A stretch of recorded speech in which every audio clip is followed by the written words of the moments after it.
Hola Mario, ¿qué tal? Buenas tardes, muy bien. Bueno, pues nada, ya aquí estamos preparados para este nuevo webinar Ujú. apasionante sobre el cáncer y el deporte.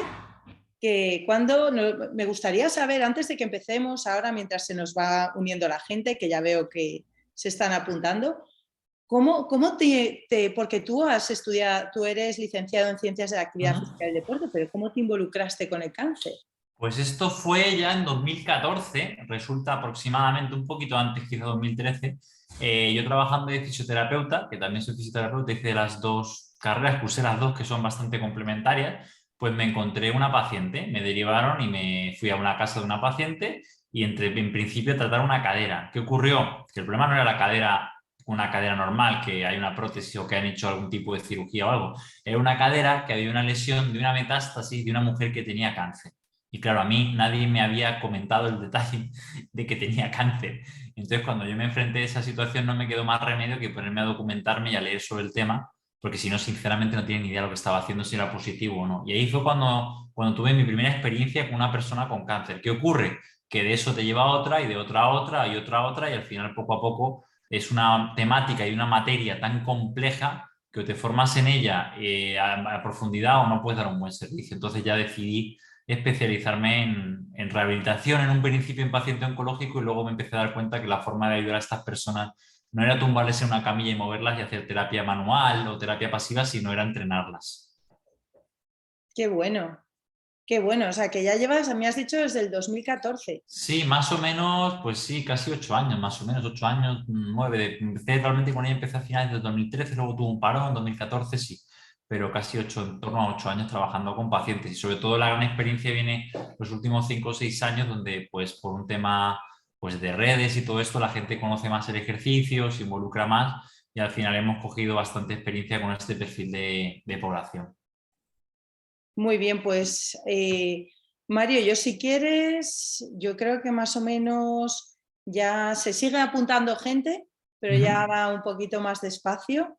ujú. Si quieres, esperamos un minutillo más Sí, y esperamos un minuto para que se conecte la gente y ahora cuando tú me digas arrancamos. También si quieres dejar el micrófono abierto por si no se me llega a escuchar o yo tengo aquí el teléfono aquí encendido por si lo que sea se va la conexión o cualquier cosa me escribes por aquí y me lo vale, dices, nada, ¿vale? no te preocupes. Y además ya saben los que se juntan con nosotros habitualmente en los webinars, ya saben que siempre nos pueden estar escribiendo Vale, en perfecto.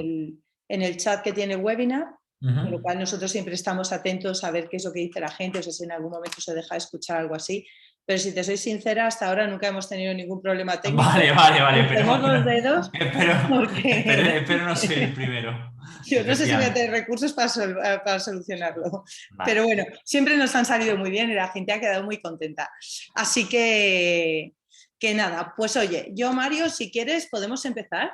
Pues Me gustaría empezamos. primero hacer una pequeña presentación para aquellos que no nos conozcan. Ujú, CRIS es una fundación que se dedica al 100% a invertir en investigación y es una fundación privada que recibe fondos privados. Llevamos más o menos pues desde el 2011 ujú. y bueno, ya llevamos, son 12, casi 12 años de recorrido. Así que, y una de las líneas que hemos abierto es de prevención, que es en la que estamos ahora mismo. Y se hacen webinars, hacemos webinars de nutrición y webinars, en este caso, vamos a empezar con el cáncer y el deporte. Así que ahora me gustaría presentarte a todos los que nos estén escuchando. Mario es el asesor científico de deporte y cáncer de la Fundación CRIS contra el Cáncer. Él es licenciado en Ciencias de la Actividad Física del Deporte, diplomado en fisioterapia y especialista en ejercicio físico y cáncer. Y hoy nos va a dar una charla sobre la prevención del deporte, la prevención del cáncer a través del deporte. Ujú. Así que, Mario, te lo dejo todo en tus manos. Solo deciros a los que nos estéis escuchando que si tenéis alguna pregunta siempre lo podéis poner en el chat No prometo parar a Mario todas las veces, pero sí que al final intentaré haber cogido el mayor número de preguntas y hacérselas. Sí, aquí ¿Vale? ponen Porque aquí ponen si quedará grabada y hemos dicho que sí para poder verla sí, después. Sí, al sí, sí. final, si tenéis preguntas, de todas formas, al final estará el email de Cris contra el Cáncer, que siempre nos podéis escribir, le pasaremos las preguntas a Mario y Mario os las contestará, ¿vale? Así que Perfecto. yo creo que con esto, Mario, el webinar es tuyo. Vale, pues nada, primero daros las gracias y dar las gracias a Cris por invitarme, por colaborar conmigo y por hacer lo que estés haciendo, que la verdad que tiene un mérito enorme. Ya me han presentado, yo soy licenciado en Ciencias del Deporte, soy fisioterapeuta, hemos contado un poco mi experiencia, cómo empecé con esto a través de una paciente que yo me encontré, que bueno, pues que en este caso el problema era que tenía cáncer, no que tenía un problema en la cadera. Y tuve que informarme de esto. Hoy vamos a hablar sobre todo de cómo el ejercicio físico tiene la capacidad de ayudarnos a prevenir y a retardar la aparición de enfermedades crónicas como pueden ser las enfermedades cardiovasculares, neurodegenerativas y evidentemente el cáncer, ¿no? Que es para mí el cáncer es como la madre de las enfermedades porque se juntan muchas cosas a la vez. Entonces, siempre que hago una presentación, yo empiezo con esta diapositiva. Esta diapositiva es sumamente sencilla, pero a mí me traía de cabeza cuando estudié la carrera ya hace varios años, que yo me acuerdo que en teoría e historia del deporte era una pregunta de examen y yo hasta que no empecé a leer un poco la documentación científica no llegaba a entender la relevancia que tenían estas palabras y que entenderlas y comprenderlas le dan sentido a todo lo que hablemos de aquí en adelante. La actividad física es un movimiento que no tiene ninguna razón de ser propiamente tal. Consiste en una contracción voluntaria, ¿vale? Que genera un gasto calórico por encima del reposo y son las simples actividades cotidianas de nuestro día a día. ¿Vale? Pintar una pared, sacar la bolsa de la basura, barrer, coger bolsas de la compra, sacar a pasear al perro, subir escaleras, coger el autobús, gesticular con las manos. Cualquier movimiento se considera actividad física. Y eso cuando nosotros hablamos de gente físicamente activa, quiere decir que es gente que en vez de pasar muchas horas en el sofá, es gente que se mueve mucho, ¿vale? Intenta tener unos hábitos donde, pues, por ejemplo, en vez de subir por el ascensor y vive en el tercero, sube por las escaleras. O si tiene, por ejemplo, el supermercado relativamente cerca, pues va a hacer la compra andando con las bolsas de la compra y no coge el coche. Pues eso es ser físicamente activo.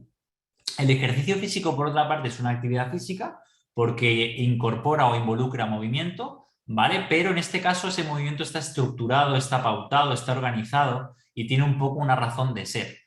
Aquí pongo 3 ejemplos, por ejemplo, un chico que hace running por el motivo que sea, no voy a entrar ahora a hablar si es bueno o malo esto, pero que él sale a correr pues 2 veces a semana 40 minutos por el motivo, como digo, que sea, con una frecuencia cardíaca, a un ritmo, por un sitio, a una hora determinada del día, etcétera. Otra mujer que, bueno, se apuntó a Pilates y va los martes y los jueves a hacer una sesión de Pilates con unos ejercicios concretos, controlando la respiración, con unos movimientos guiados, con un número de series, o en este caso, que es lo que voy a hacer mucho hincapié durante la presentación, que es un adulto mayor, una persona que quiere envejecer de manera saludable y su geriatra ha dicho que es muy importante que mantenga pues su masa muscular y su condición muscular y su fuerza muscular, ya veremos por qué. Y le han prescrito y le han dicho que vaya al gimnasio, que busque un profesional y en este caso este hombre va 3 veces en semana, hace un entrenamiento predominantemente de fuerza, donde se seleccionan unos ejercicios, se selecciona una carga, se hacen unas repeticiones y al final el objetivo es mantener saludable tanto su hueso como su músculo para, ya veremos, prevenir enfermedades. Y luego la última palabra es el deporte, que el deporte no aparece aquí, pero el deporte todos sabemos lo que es,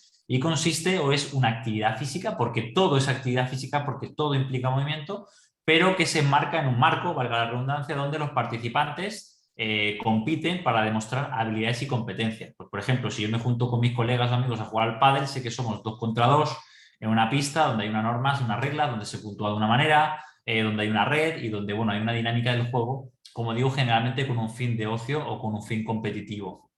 ¿Y por qué suelo explicar esto al principio? Pues básicamente porque cuando nosotros tenemos que buscar en la ciencia y la evidencia científica qué nos aporta beneficios, sí que hay estudios que hablan de que la gente físicamente más activa tiene menos complicaciones, enferma menos y tiene mejor calidad de vida y salud, pero generalmente lo que hay que hacer para estar muy sano no solo es ser físicamente muy activo o practicar algún deporte porque nos guste, sino habría que implementar algún programa de ejercicio físico que tenga la capacidad de solventar estas cuestiones que son muy importantes para envejecer de manera saludable y para evitar y prevenir enfermedades propias del envejecimiento, como hemos hablado, enfermedades metabólicas, enfermedades como el cáncer, enfermedades como el aparato locomotor, ¿vale? Como la sarcopenia, que hablaré y diremos que es, o la osteoporosis, neurodegenerativas o enfermedad cardiovascular.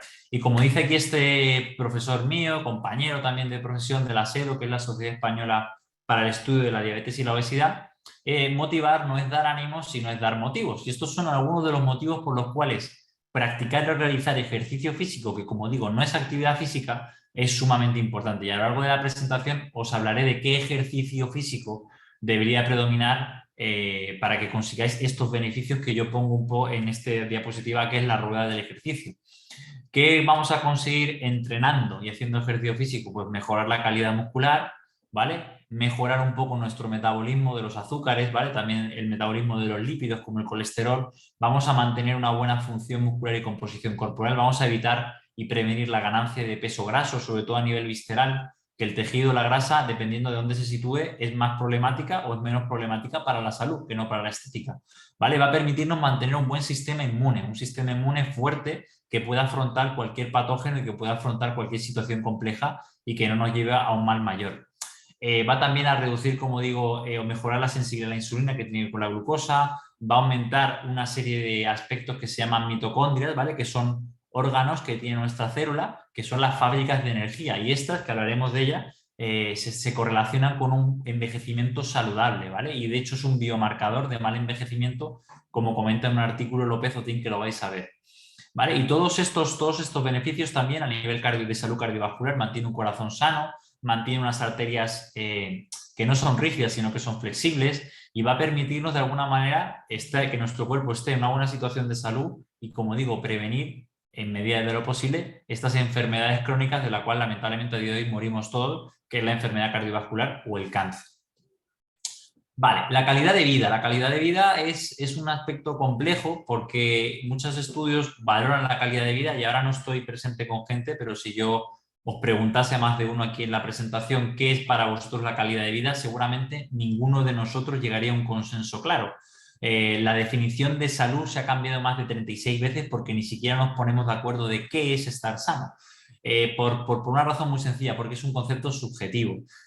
Puedes tener una persona sedentaria, inactiva físicamente, que nunca ha practicado ejercicio, deporte ni es activo físicamente, sin embargo no presenta dolor, sin embargo no tiene fatiga y sin embargo está muy contento con otros aspectos de la vida, como su pareja, sus hijos, donde vive, y puede que esté desarrollando un cáncer, o puede que sea una persona que esté a punto de tener un infarto agudo de miocardio y sin embargo él percibe que tiene buena salud, buena calidad de vida. Y siempre digo la misma frase que me dijo otro compañero que trabaja en obesidad, que una cosa es sentirte sano y otra cosa es estar sano. Esto lo decía una importante referente de la Organización Mundial de la Salud, Elena Araujo, que es especialista en síndrome de fragilidad del adulto mayor, que lo veremos, y ella decía que el problema que tenemos en el mundo moderno es que la gente llega a enfermar antes de percibir que pierde calidad de vida. Nuestra mujer mayor llega a romperse la cadera antes de que ese hueso duela o dé alguna señal de que hay un problema. Y es por eso que para nosotros y para mí y para los médicos también es tan importante hacer análisis o hacer pruebas complementarias. En un análisis de sangre salen cosas que tú no percibes o sientes, o en pruebas de imagen salen cosas y percibes que tú no sientes. Por ejemplo, en cáncer de mama aparecen bultos que tú no eres capaz de detectar, que no te duelen o que no aparecen, y sin embargo son importantes para evitar de alguna manera que haya un mal mayor o en caso de que se esté desarrollando un cáncer. Y pongo aquí ejemplos que a mí me ha pasado en la consulta. Son dos sujetos que yo tuve la capacidad o la posibilidad de valorar en un principio, y si veis un poco la percepción, bueno, simplemente cualquiera que esté viendo el vídeo en casa ve que evidentemente que salud muscular y fortaleza y fuerza no perciben. Son dos supervivientes de cáncer con cánceres diferentes, y yo con ellos no pude llegar a trabajar porque ellos percibían que estaban sanos y que se encontraban bien, que para qué iban a hacer ejercicio. ¿Por qué? Porque seguramente en su escala de valores relacionados con la salud, pues el ejercicio físico o el nivel de condición física que tenían era suficiente para afrontar su día a día, lo cual no quiere decir que estén sanos, ¿vale? Es la frase que pongo arriba: las personas muchas veces que consideran que tienen buena salud son enfermos que ignoran su estado. Esto no consiste en asustar, pero consiste en ser un poco conscientes y realistas de que la salud no es solamente encontrarte bien, sino realmente estar bien en otra serie de parámetros.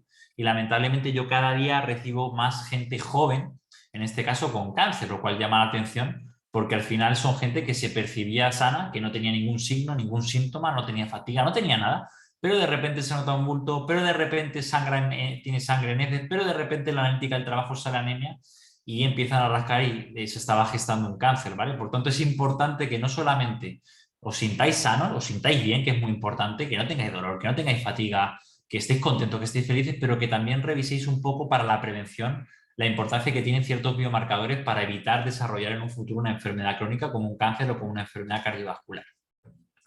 Para continuar, voy a poner este artículo. Este artículo es muy famoso. Todos, o por lo menos todos los que nos dedicamos al mundo del ejercicio y la salud lo deberíamos conocer. Aquí está el profesor Ben Saltin, ya fallecido, que es de las personas que más ha aportado al mundo del ejercicio físico y la salud. El artículo se titula Ejercicio como medicina, evidencia científica para la prescripción de ejercicio como terapia para más de 26 enfermedades crónicas, entre las cuales en el artículo, que es de 62 páginas, es espectacular, hace un poco un bagaje sobre todas las enfermedades crónicas y cómo el ejercicio físico tiene la capacidad de modularlas, reprimirlas o mejorarlas y prevenirlas, ¿no? Habla desde enfermedades psiquiátricas, neurológicas y en este caso enfermedades metabólicas, donde hablamos muchas de ellas como la diabetes, la prediabetes, la hiperlipidemia, la obesidad, el síndrome metabólico, o también veréis que aparece por aquí en el último punto el cáncer, ¿no? Aparte de enfermedades pulmonares, enfermedades cardiovasculares y de alguna manera de las enfermedades que todos terminamos en mejor o menor medida enfermando lamentablemente en gran parte por el ambiente donde vivimos y otra parte por nuestros hábitos de vida. Vale, que este artículo es bastante importante y me parece interesante destacarlo para abrir la presentación. Cuando hablamos de prevención en cáncer, el problema es que cáncer en sí es una enfermedad muy compleja, ¿vale? Seguramente si yo me fuese con un micrófono por la Gran Vía o por algún sitio de España a preguntar, ¿me podría definir qué es el cáncer? Mucha gente no sabría ni cómo definirlo. Por tanto, sí que os tengo que comentar un poco que en este caso tenemos que entender qué es la enfermedad y ver qué particulares tiene para saber un poco cómo el ejercicio puede llegar a prevenirnos y a reducir la incidencia y el riesgo de padecer un cáncer. No está el artículo aquí, pero hay un artículo muy famoso en la revista British Journal of Sport Medicine, British Journal of Sport Medicine del 2016.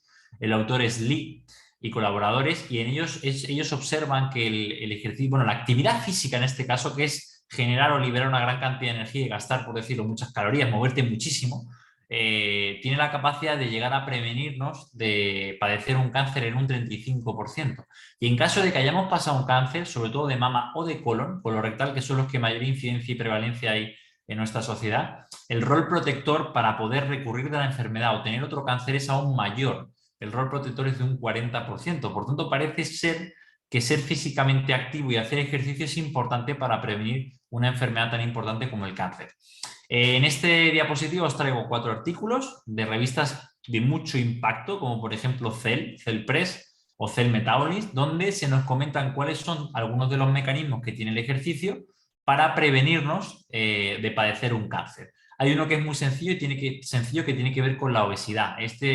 Abajo a la izquierda tenéis uno de Cell Press, de Cell Metabolism, perdón, que habla de obesidad y cáncer, la gasolina que alimenta la llama, ¿no? Y al final sabemos que muchos cánceres tienen que ver con la obesidad. La obesidad entendida como un exceso de peso graso y una falta de condición física y sobre todo de masa muscular. Entonces, prevenir la obesidad, que en gran parte se previene con nutrición y ejercicio, es una herramienta muy potente para prevenir al menos 13 tipos de cáncer que están vinculados con la obesidad. Luego hay otro artículo de una autora española, Ana Ruiz Casado, junto con mi profesor Alejandro Lucía, que es el investigador principal, donde comentan que el ejercicio físico tiene la capacidad de modular aquellos mecanismos que se llaman hallmarks que pueden producir el cáncer, ¿vale? Y ahora hablaré un poquito por encima de cuáles son estos. También tiene la capacidad de mejorar el funcionamiento de nuestro sistema inmune. Nuestro sistema inmune es el encargado de, ante cualquier evento raro, patógeno o situación compleja, eliminar o erradicar ese posible cáncer, ese posible tumor. Y luego otra cosa que me encantaría que supieseis es que nuestro músculo es un órgano endocrino, como un páncreas, por ejemplo, que tiene la capacidad de liberar al torrente sanguíneo una serie de proteínas que se llaman mioquinas, que han demostrado tener incluso propiedades antitumorales, ¿vale? En este caso, todos estos estudios están hechos en células in vitro y están hechos también en ratones. Por tanto, esto es una evidencia científica que está ahí, pero que, bueno, nunca está de más conocerla y saberla porque esto se ha visto y ha sido publicado hace muy poquito un artículo en una revista Frontier in Pharmacology donde se observa o comentan los mecanismos por los cuales el ejercicio podría reducir la incidencia de la metástasis, y son mecanismos moleculares que se han descrito en ratones y en células, que no los hemos inventado, que son reales. Por tanto, estas son algunas de las causas o razones por las cuales el ejercicio puede prevenir la aparición de un cáncer. En este artículo no lo voy a explicar porque es muy complejo, pero bueno, cuando se desarrolla un cáncer hay una serie de señalizaciones moleculares, sustancias, moléculas, proteínas que se alteran, y el ejercicio tiene la capacidad de regular todas estas, controlarlas y normalizar, ¿vale? Para que lo entendáis de manera bastante sencilla. Luego la obesidad. La obesidad, como os he comentado, no es un problema de peso. De hecho, quiero que cambiéis vuestra concepción de qué es la obesidad, ya que tenemos mucha gente que sin tener un peso excesivo o un IMC que no se debería utilizar de sobrepeso o obesidad, presentan obesidad. Hay un término que se llama TOFI, que es Thin Outside, Fat Inside, que son gente que son metabólicamente personas con obesidad, que aunque tengan un peso bajo, aunque tengan un normopeso, el porcentaje de grasa corporal es tan alto que lo que tienen es una muy bajita masa muscular, una muy bajita cantidad de hueso y un exceso de grasa a pesar de tener un peso normal. Y esta gente también tiene riesgo de padecer cáncer, aunque tengan un normopeso en este sentido. También hay que destacar que el tejido adiposo, la grasa, no tiene la misma función en función de dónde se sitúe. La grasa visceral, aquella que recubre los órganos y las vísceras, es mucho más preocupante, inflama mucho más y puede promover varios mecanismos por los cuales puede aparecer un cáncer. Por tanto, hacer ejercicios, sobre todo de alta intensidad, que va a ayudar a disminuir este tipo de grasa, es sumamente importante para reducir y prevenir el riesgo de padecer un cáncer, así como reducir y minimizar otras enfermedades crónicas, como puede ser, por ejemplo, la diabetes o factores de riesgo cardiometabólicos.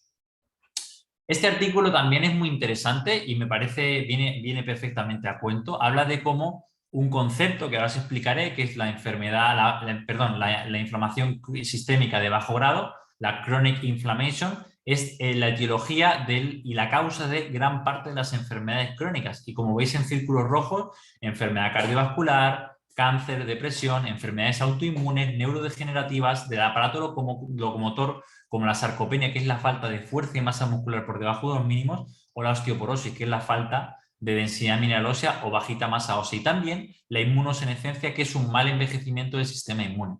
En este caso hay varios factores que pueden desencadenar esta inflamación sistémica de bajo grado, que es, por decirlo, la que va a gatillar el resto de enfermedades.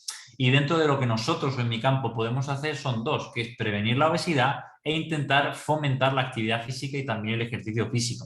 Luego hay otros factores como las infecciones crónicas, ¿vale? La disbiosis intestinal, que es tener un intestino permeable, ¿vale? Que no funcione bien, la dieta occidentalizada llena de cosas que no deberíamos comer, el estrés, ¿vale? La cronodisrupción, que es llevar unos inadecuados ritmos circadianos, o en este caso los xenobióticos, que son sustancias que nuestro organismo no detecta ni sabe qué hacer con ellas. Y fijaros cómo en este estudio del texto de este artículo que está en Nature de Fuhrman, aquí hay varios autores muy interesantes que tengo la oportunidad de conocer, como Pedro Carrera Bastos, hablan de que un estudio con 210 sujetos sanos, entre los cuales se ve que entre 8 y 82 años, que son gemelos monocigotos, si mal no recuerdo, que tienen hábitos de vida discordantes donde viven en sitios diferentes. Las conclusiones son que el exposoma, que es el ambiente, tiene mucha más repercusión que los factores genéticos a la hora de desarrollar estas enfermedades. Y como dice el doctor Jorge Cubrías, tu código postal tiene más repercusión en el desarrollo de las enfermedades crónicas que tu código genético. Por tanto, es muy importante intentar hacer dentro de nuestras posibilidades lo mejor que podamos para prevenir la aparición de este tipo de enfermedades. Vale, esto es bastante complejo, pero cuando hablo de inflamación, cuando nuestro cuerpo básicamente tiene unos mecanismos por los cuales, por ejemplo, cuando nos damos un golpe, pues se produce un proceso inflamatorio. Este proceso inflamatorio no es malo, simplemente se tiene que resolver. Cuando ese proceso inflamatorio no se resuelve es cuando hablamos de esa inflamación sistémica de bajo grado, donde hay un sistema inmune incompetente, donde hay alteración del azúcar, donde hay un perfil lipídico alterado y donde hay una serie de sustancias que van a promover este ambiente que es tóxico para el organismo. ¿Qué ocurre? Que el ejercicio físico, simplemente quiero que sepáis que tiene la capacidad de modular esta inflamación, de regular nuestro sistema inmune mediante diferentes mecanismos que no voy a entrar porque son complejos, y va a normalizar esta situación y va a ayudar a resolverla. De hecho, se sabe que las personas con cáncer tienen un proceso de inflamación sistémica de bajo grado y a veces de alto grado, como en la caquexia, que la mencionaré. Y las personas con obesidad, que tienen una gran cantidad de tejido adiposo y tienen adipocitos, que es la célula grasa, a veces mueren, fallecen por hipoxia, también tienen un proceso inflamatorio donde el sistema inmune está ayudando a que se produzca esa inflamación y ese mal sistema que no funciona. ¿Vale? Este otro artículo también habla de la prevención y es bastante interesante. Yo tengo la oportunidad de conocer y haber escuchado a Michael Joyner justo en 2014, que es anestesiólogo de la Clínica de Mayo.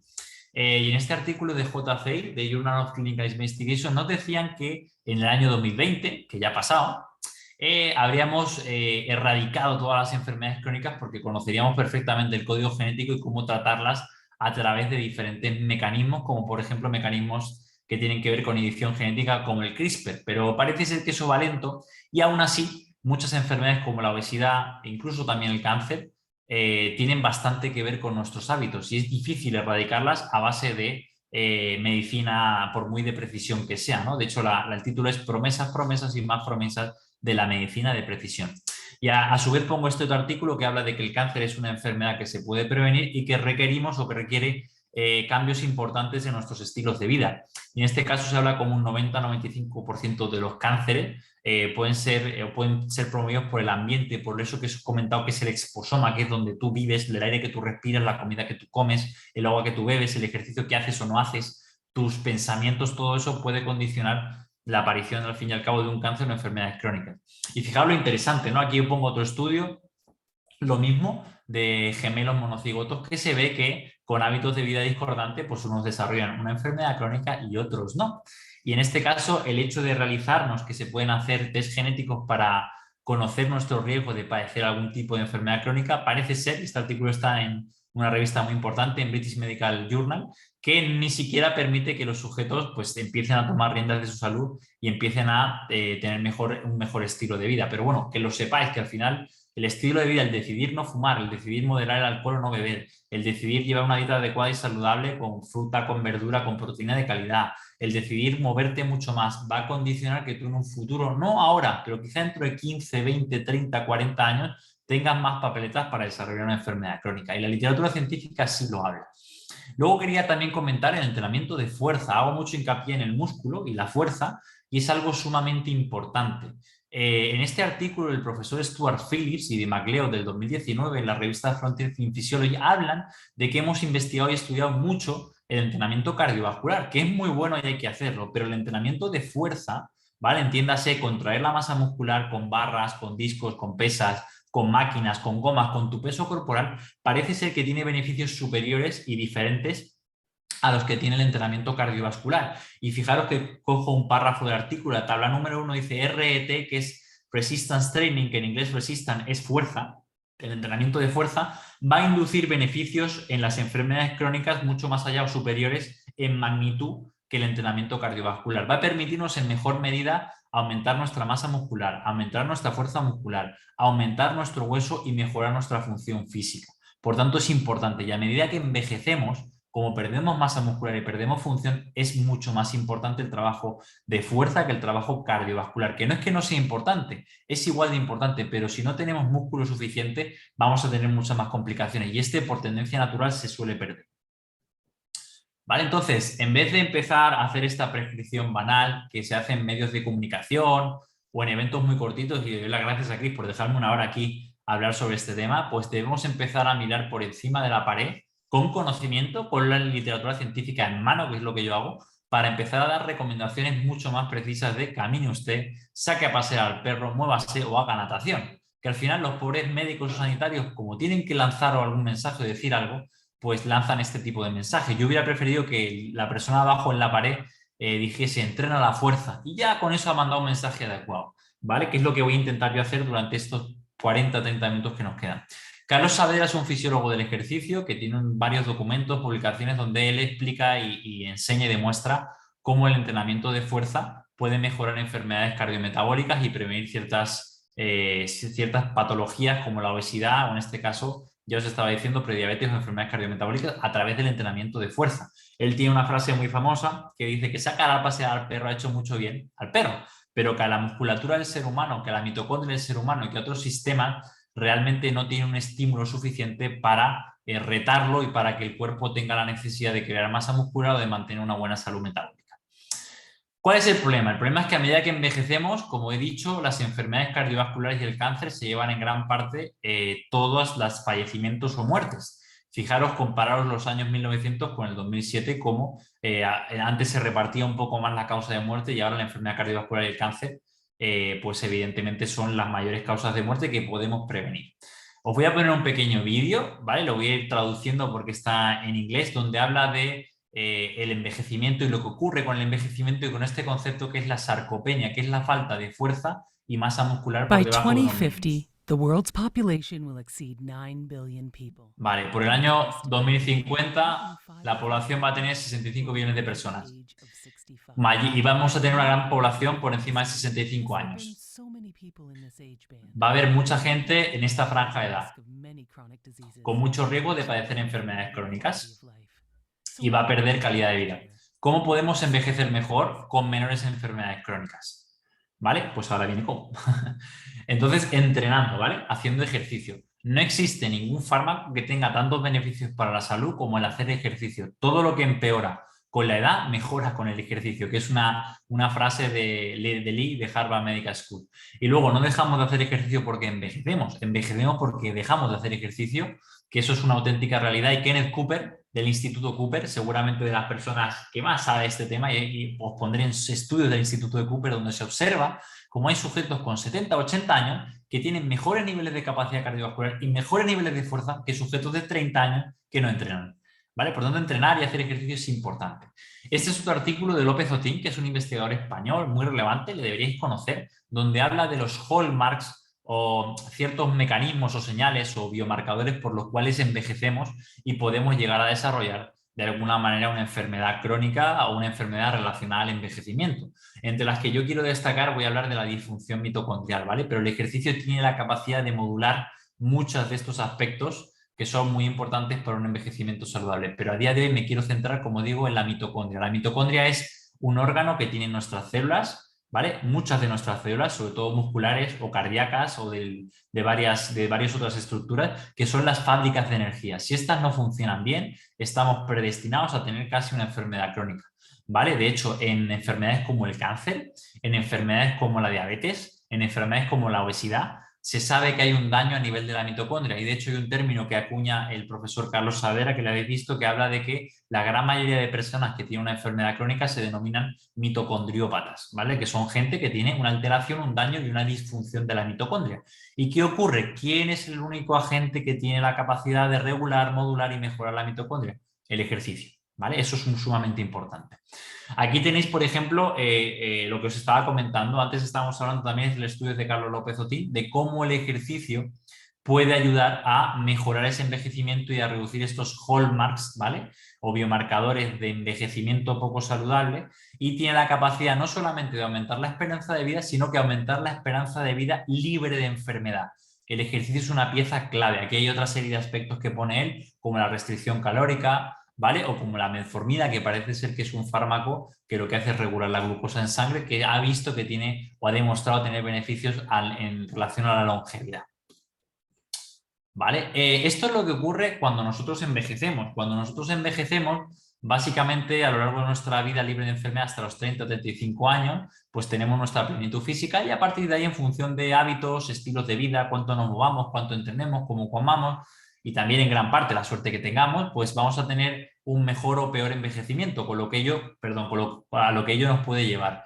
¿Qué ocurre? Que aquí hay una franja o una línea de, vamos a decir, de independencia funcional, que si nosotros llegamos a cruzarla es donde van a venir los problemas. Por tanto, es sumamente importante tener una reserva vital de capacidad funcional, entendida como de músculo, de capacidad cardiovascular y de forma física que nos permita llegar a viejos, por decirlo de alguna manera, o a un envejecimiento de la manera más saludable posible.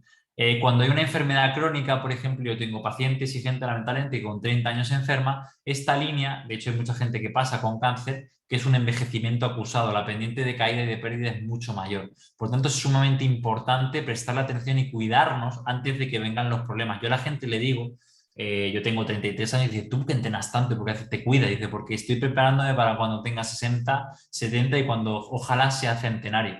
Porque quiero llegar con la mejor calidad de vida, con la mejor función física, con la mejor cabeza y capacidad cognitiva, porque ahora veréis que el ejercicio físico mejora la capacidad cognitiva y previene el deterioro cognitivo, porque quiero llegar a viejo con mucha calidad de vida y muy sano para disfrutar de mi jubilación y de mi vida. ¿Vale? Entonces hay que entrenar y hay que evitar este proceso. Fijaros, este otro ejercicio, esta imagen de la derecha es súper famosa, es un corte axial donde se ven sujetos con 40 años triatletas, sujetos con 74 años sedentarios y sujetos que también son triatletas con 70 años. Y podéis ver que entre la musculatura, ¿vale? Y el corte de unas piernas de un triatleta de 70 años y de uno de 40 no hay diferencia, comparado con el de 74. Por tanto, como podéis ver aquí, el problema no es el envejecimiento o el modelo alterado de envejecimiento que nos han vendido, sino es que este se produce o se realice sin un adecuado consumo de proteína y con ausencia de entrenamiento de fuerza y de ejercicio físico, ¿vale? Que es sumamente importante para conseguir esta situación y no esta situación de fragilidad, encamamiento y complicaciones varias.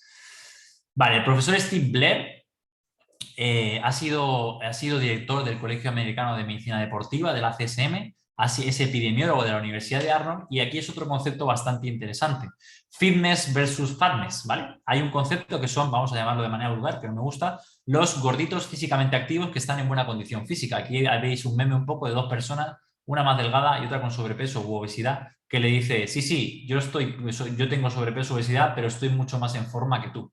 Este hombre lo que ha demostrado, y lo ha hecho con sus estudios, es que los sujetos con sobrepeso, pero que tienen un buen fitness cardiorrespiratorio, una buena capacidad cardiorrespiratoria, cardiovascular, tienen menor riesgo de mortalidad que los sujetos con normopeso, pero con un bajo fitness cardiorrespiratorio. Y lógicamente, como es normal, mucho menos que personas con obesidad y con poco fitness cardiorrespiratorio.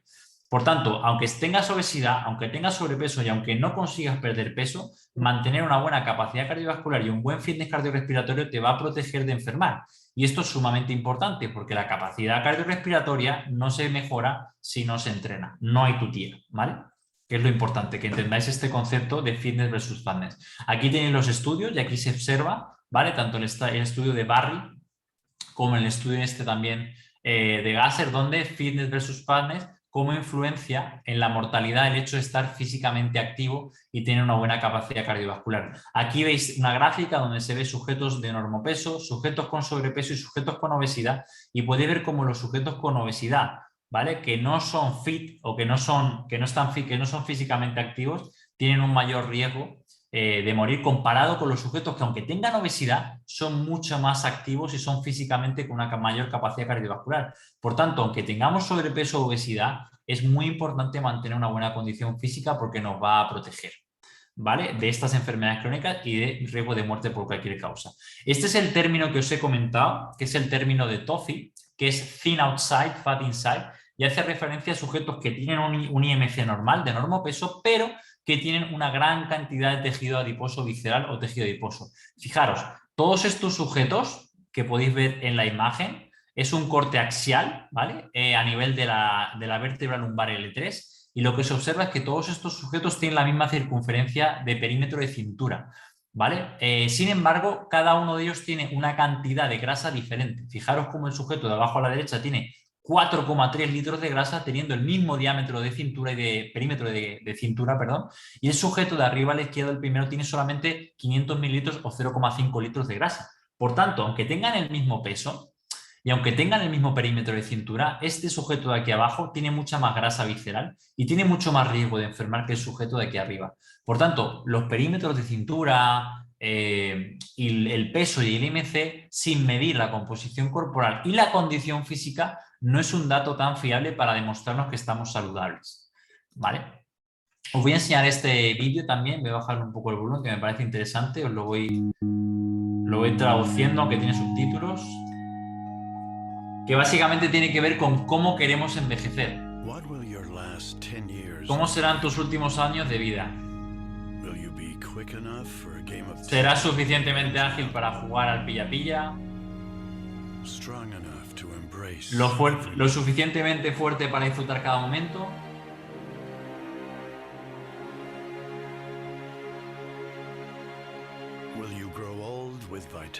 ¿Te harás mayor con vitalidad? o envejecerás con enfermedades.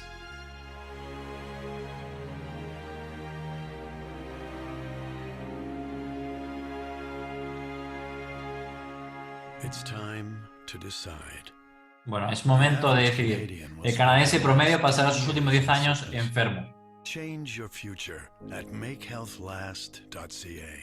Bueno, es un anuncio del gobierno canadiense, creo, para incentivar que la gente fuera físicamente más activa. Y es verdad, porque un dato que os voy a comentar es que hemos conseguido vivir más, pero a expensas de vivir peor.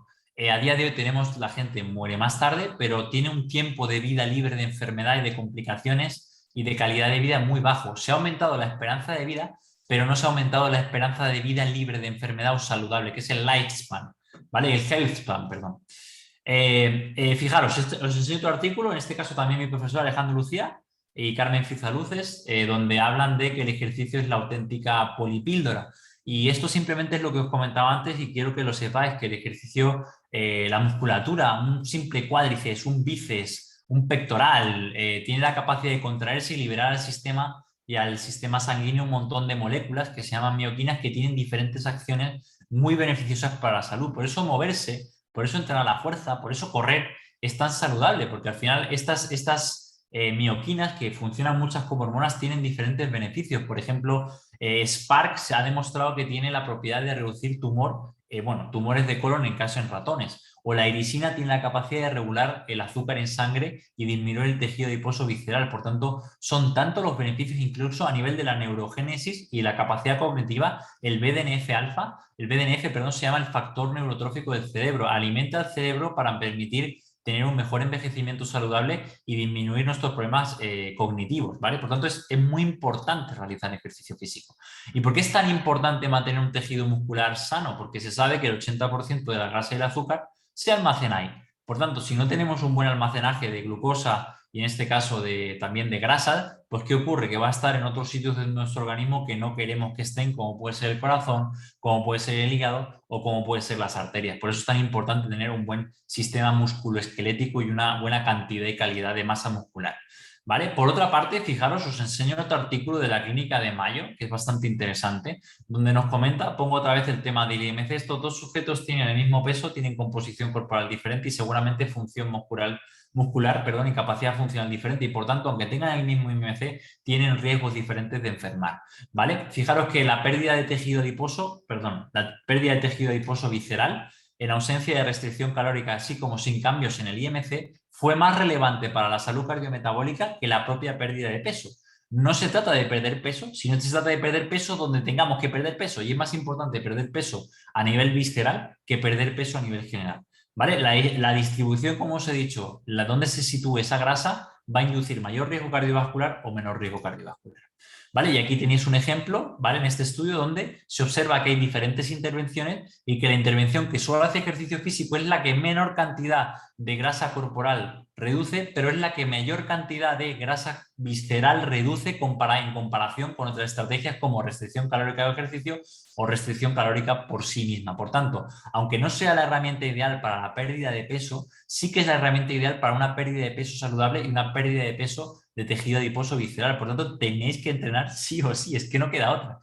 ¿Vale? Como digo, el índice, este es otro artículo de un profesor mío, de Walter Suárez Carmona y Sánchez Oliver, donde comentan un poco las ventajas y desventajas que tiene el índice de masa corporal como su uso en personas con obesidad y la relación que tiene con la fuerza y la actividad física. Por tanto, hay gente que tiene elevados factores de riesgo cardiometabólico en individuos no obesos según el IMC y, sin embargo, aunque no tengan un IMC elevado, tienen riesgo de desarrollar este tipo de enfermedades.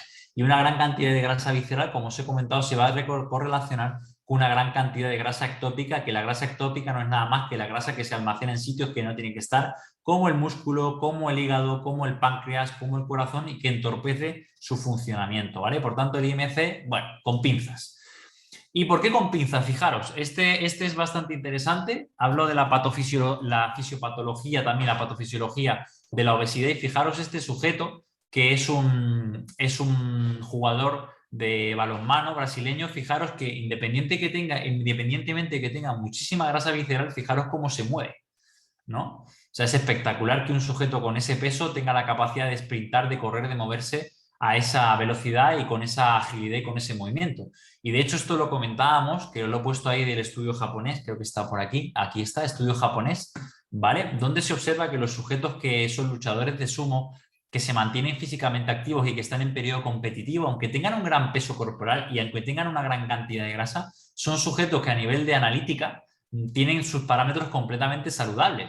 Lo interesante no es esto, lo interesante es que cuando estos sujetos dejan de hacer ejercicio y dejan de entrenar, su analítica en cuestión de un par de semanas o de un mesecillo y algo se vuelven completamente todos diabéticos y dependientes de insulina. ¿Por qué? Porque han dejado de entrenar. Por tanto, el peso corporal, incluso la composición corporal, es importante, pero la función muscular tiene un peso en la salud enorme. ¿Vale? Eso es un concepto que la gente no suele saber. Y el hecho de tener una baja capacidad cardiorrespiratoria, como se observa en esta gráfica del profesor Steve Blair, también se asocia a mayor riesgo de mortalidad independientemente de la obesidad, independientemente de si es fumador o no, de hipertensión, del alto colesterol o la propia diabetes. Por tanto, la capacidad cardiorrespiratoria junto con la fuerza muscular son dos biomarcadores de salud y de longevidad sumamente importantes que lamentablemente en las consultas de medicina preventiva y en las consultas no se suelen medir o no se les suele hacer mucho caso.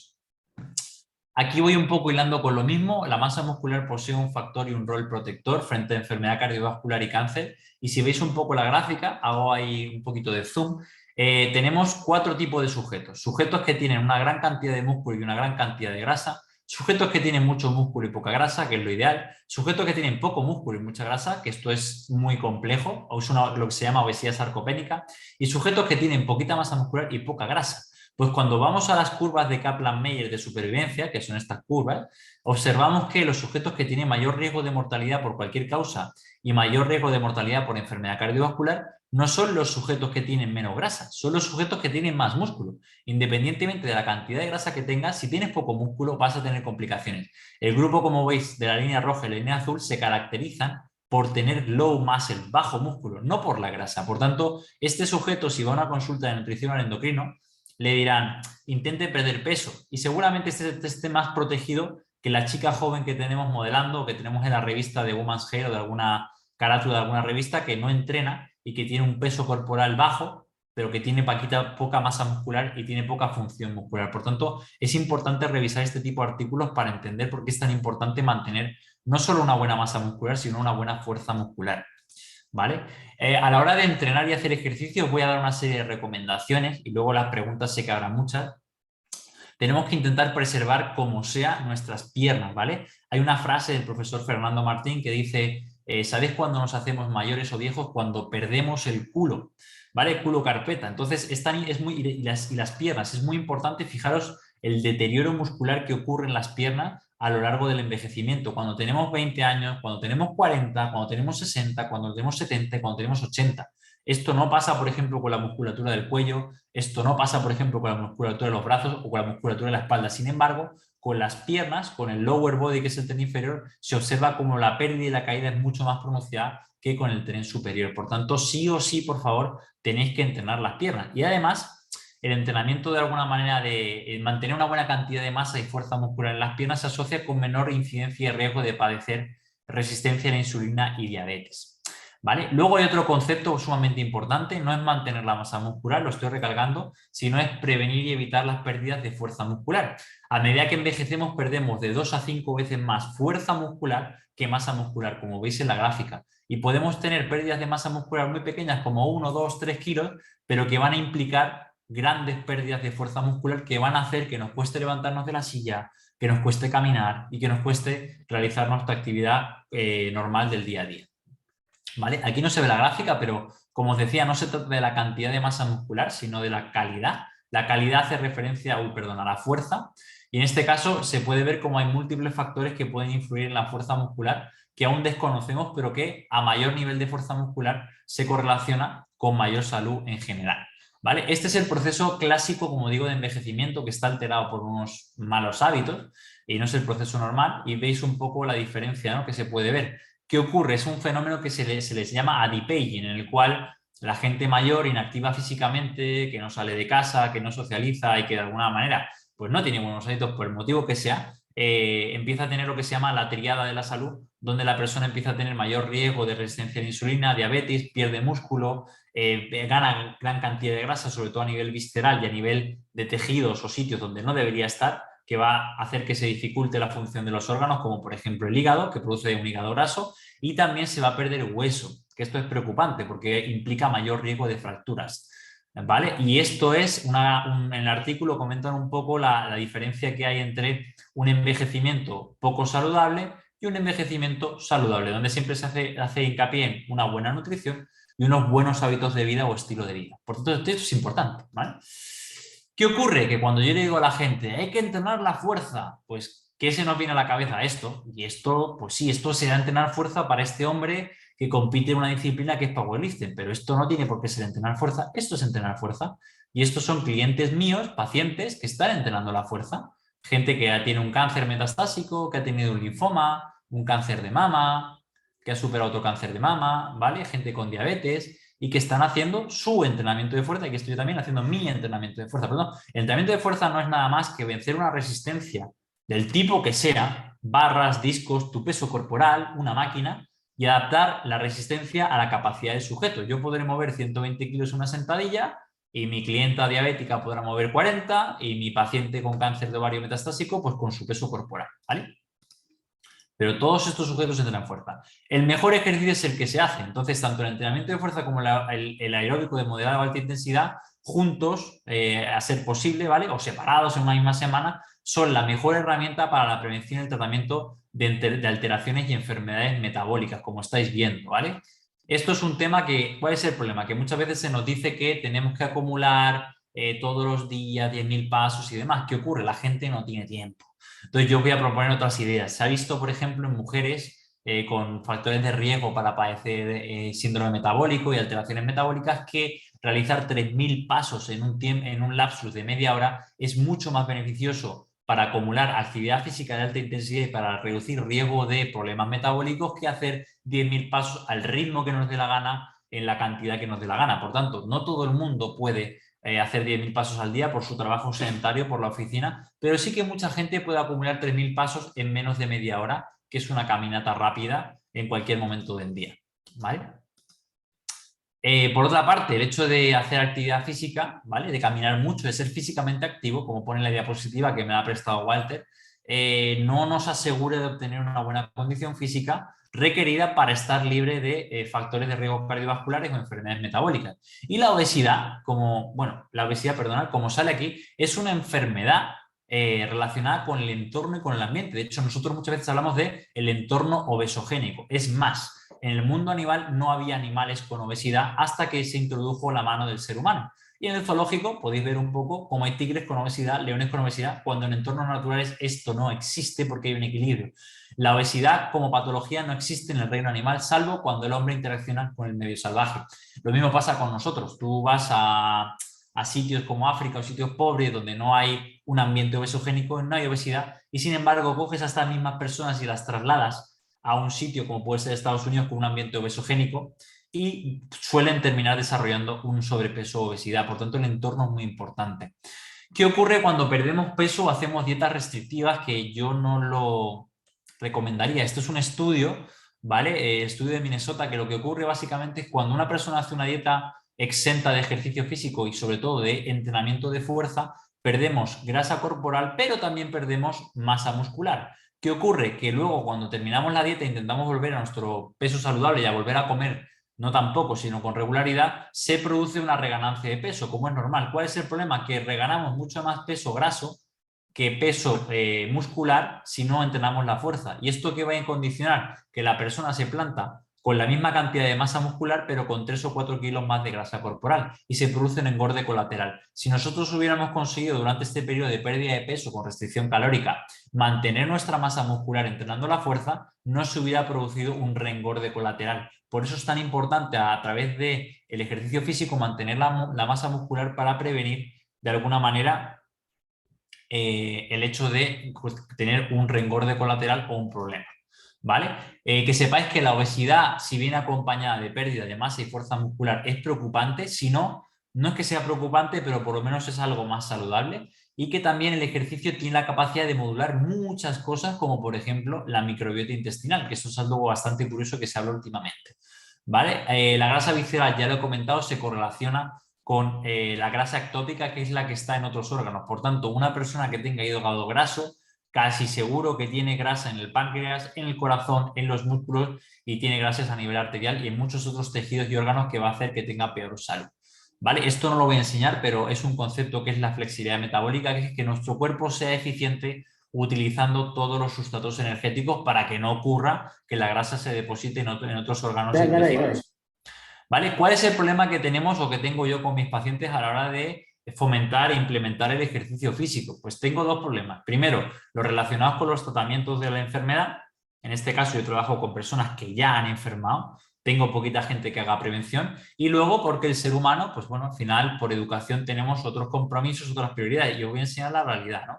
Aquí me dicen, bueno, estoy acatarrada, me duele la pierna, tengo un pinzamiento, tensión arterial elevada y dolor de cabeza. ¿Vale? Aquí, por ejemplo, diarrea, malestar, dolor muscular.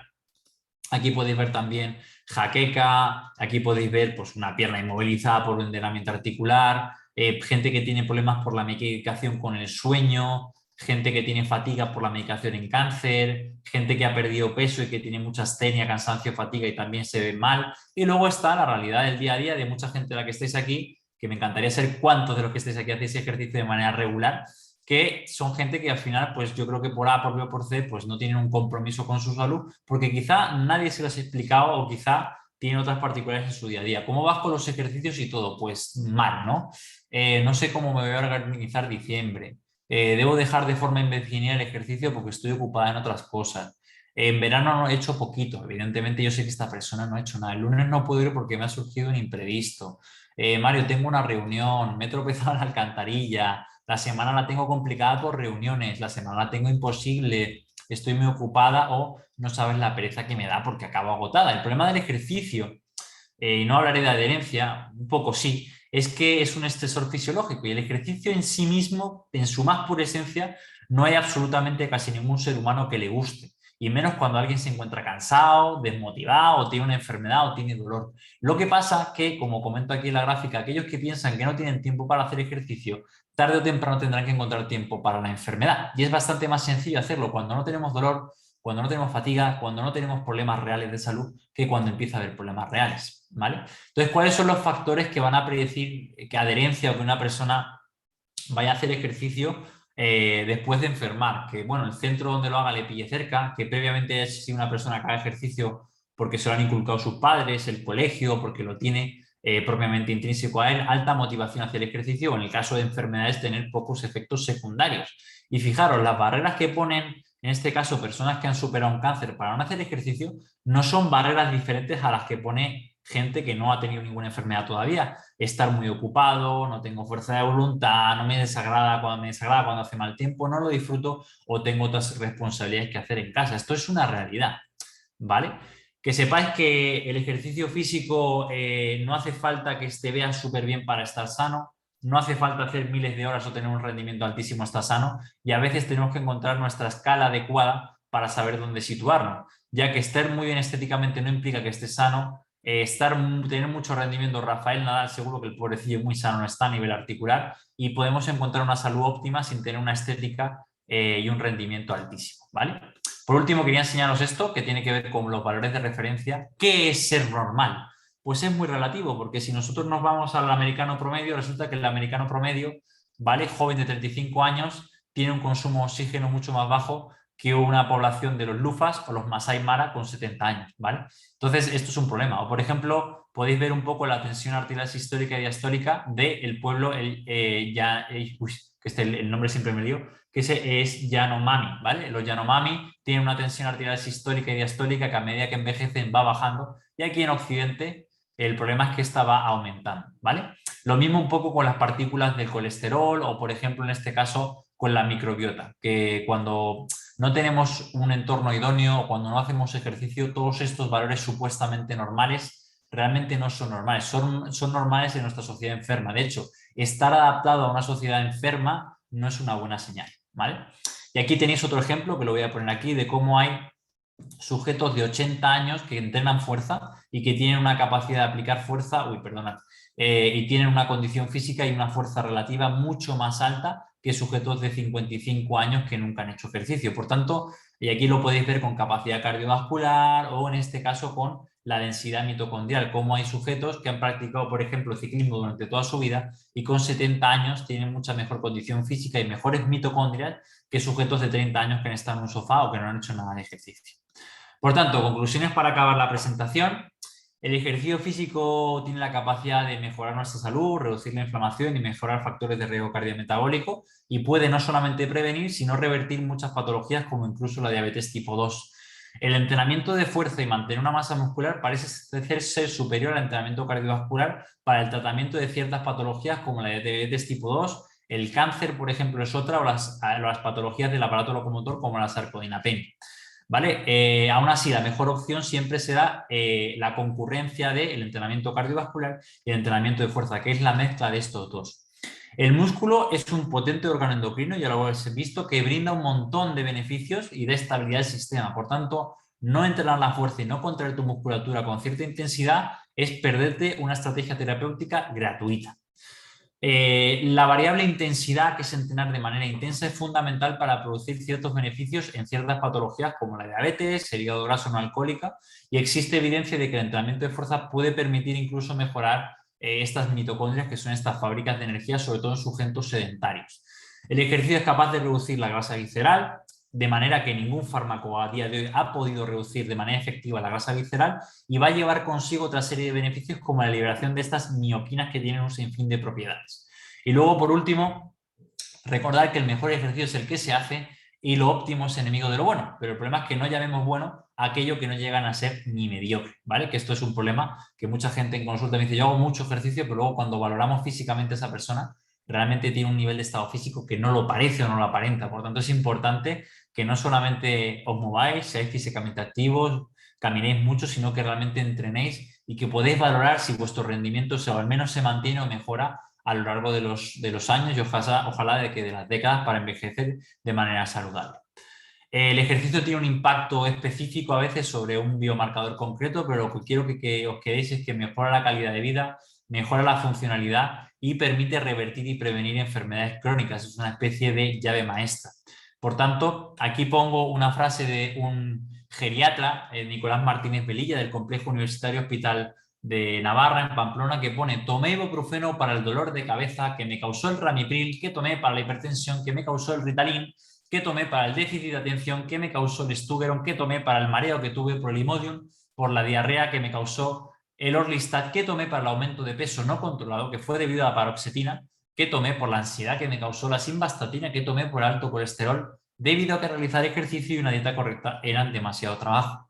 Y dice al final, esto es una realidad.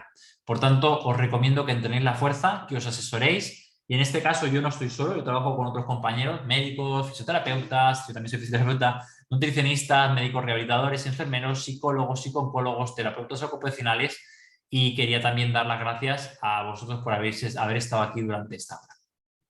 Así que no sé si hay preguntas, habrá muchas dudas, muchas Pues preguntas, Mario, como es normal. sí, te tengo que decir que ha habido preguntas sobre Vale. el ejercicio. Yo creo que has ido resolviendo sobre la marcha alguna Perfecto. de ellas, pero te voy a hacer algunas. De todas formas, los que habéis hecho preguntas y nos las resolvamos, siempre podéis escribir a cris@criscancer.org, ¿vale? Y allí trataremos de darnos un poco de tiempo y os enviaremos las respuestas.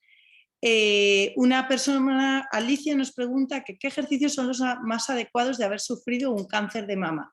Vale, ¿me puedes repetir? Que estaba ahí leyéndome liado. Perdona, Sí. ¿qué ejercicios son los más adecuados después de haber sufrido un cáncer de mama? Qué bien, muy bien. Pues creo que lo he contado aquí, porque no me he centrado en cáncer, pero mira, el trabajo de fuerza, ¿vale? El hecho de entrenar la fuerza, como habéis visto aquí en mis clientes, es el más importante. ¿Por qué?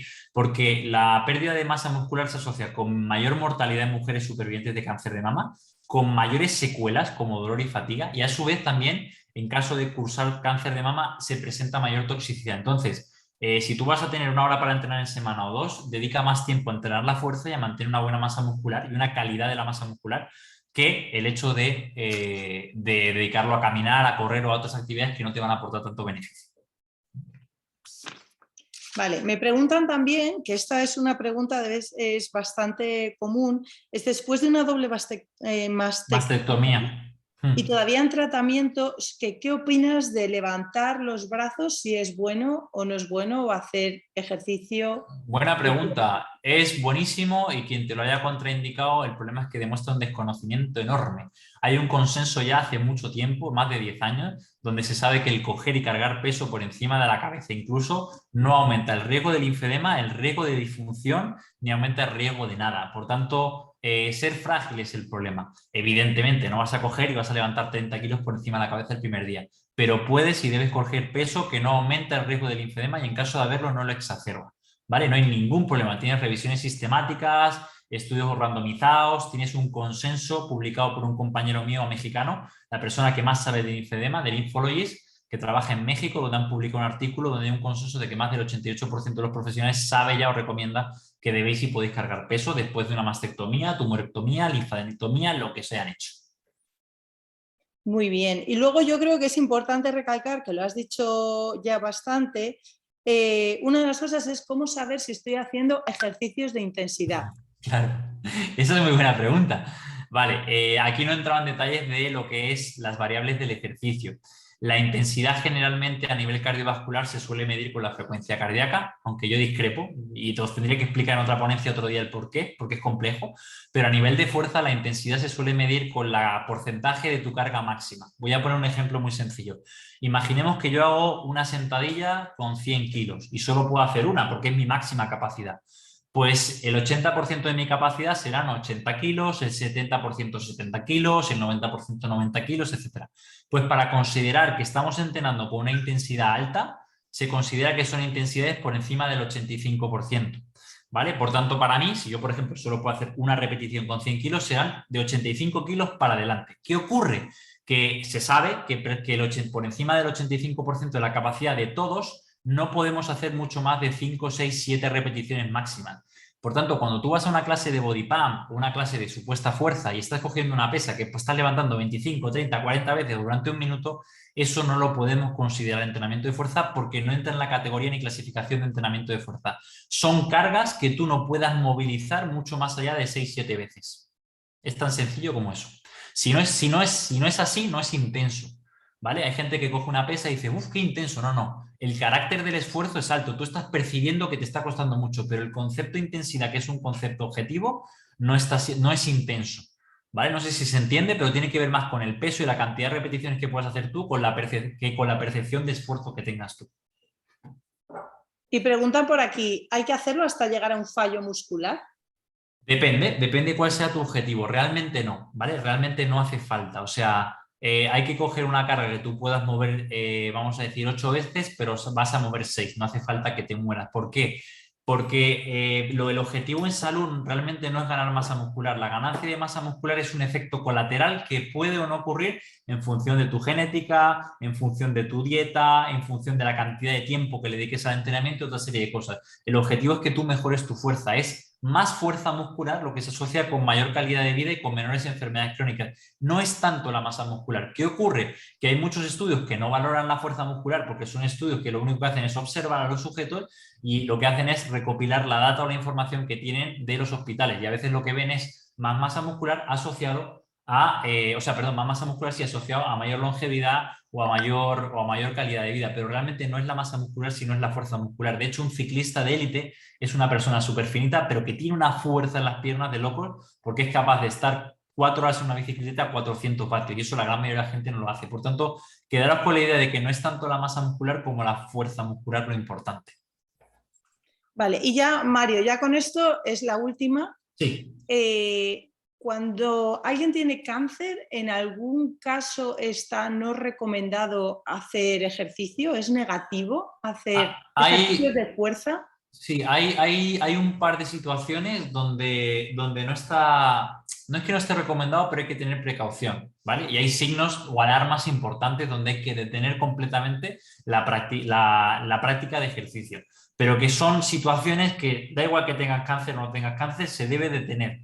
que son, por ejemplo, tener una saturación de oxígeno por debajo del 88%. Te vas para urgencias corriendo, ¿vale? Tener signos o síntomas de infarto agudo de miocardio. Si se te duerme el brazo izquierdo, si tienes hormigueo, si tienes dolor precordial, te vas a urgencias, ¿vale? Pero eso siendo paciente de cáncer o no. Y luego sí que es verdad que hay algún artículo que ha descrito ciertas cosas curiosas que en sujetos, por ejemplo, de cáncer de testículos, cuando hacen entrenamiento de alta intensidad, han visto que se puede provocar tromboembolismo. No se sabe muy bien por qué, pero está descrito. Gente con cáncer de colon, si entrena a alta intensidad, se ha descrito también que puede haber una bajada de la tensión arterial muy brusca y un presíncope o síncope. Y pacientes de cánceres cerebrales o que tengan tumores cerebrales o metástasis cerebrales, la alta intensidad también puede producir ataques epilépticos, pero son casos puntuales donde hay que regular y controlar la intensidad. No es que esté contraindicado. En gente que tenga cirugías, que tenga anemia, que tenga neutropenia, que tenga trombocitopenia, que tenga metástasis, está indicado el ejercicio según la tolerancia y adaptado a la situación del sujeto. Pero voy a dejar una frase que es la más importante de la presentación de un amigo mío, Dani Varela, que trabaja con todo tipo de población, gente muy enferma. Si puedes respirar, puedes entrenar. En la planta, en la UCI, encamado, intubado, hay que entrenar. Entiéndeme, entrenar igual es incorporarte, igual es tirar con una goma, o igual es hacer trabajo respiratorio, pero no podemos dejar que nuestros pacientes y nuestros enfermos sean sedentarios y mueran en el sofá o en la cama.